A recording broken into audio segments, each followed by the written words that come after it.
Hi guys, thanks for tuning into our channel. In today's video, we are going to be discussing stock splits. So over the last few months, there's been a lot in the news about stock splits. We've seen Apple and Tesla both have stock splits, and we want to dig in a little bit and just kind of explain to everyone what those are and how we view them.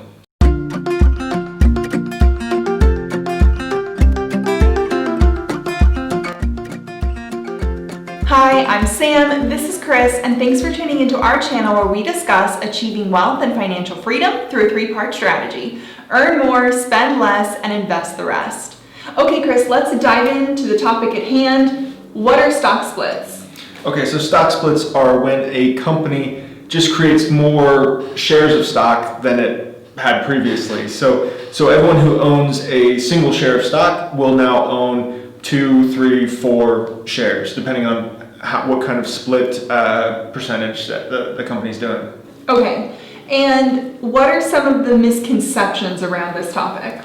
So really the reason why a lot of companies do stock splits is to add liquidity in their stock, really. It just allows people who maybe previously weren't willing to pay that much money to invest in the stock. Now it's a little bit cheaper, and now they feel a little bit more comfortable. So companies that are trading for $400, $500, $600 now might do a stock split and get their stock price under 100, and that just opens it up for access to everyone or more people. So it increases liquidity. It also increases volatility a little bit of the stock, but it doesn't do anything for us as far as value. It doesn't add value. It doesn't make the stock price any cheaper. So, for example, Apple was recently trading over $400. It did a 4-to-1 stock split, meaning that everyone who owned a single share of Apple now owns 4, and it brought the price down to $100. So it didn't change anything. It's just like having a pizza. If you have 4 pieces in a pizza and you cut it into 8, it doesn't actually change the amount of pizza you have. You just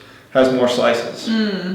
But a lot of people and friends that we know were asking us, are you buying Apple? It's cheap. It's $100 now. It's not. It's still a $2 trillion company. It doesn't matter how many shares there are. So it was still expensive. It's still expensive. We're not buying it. That makes a lot of sense. That's a really good practical example. I really like the pizza pie analogy because it's not like you're creating more slices, more pizza in total. It still stays the same. That's right. Okay. Are there any benefits to this for an investor?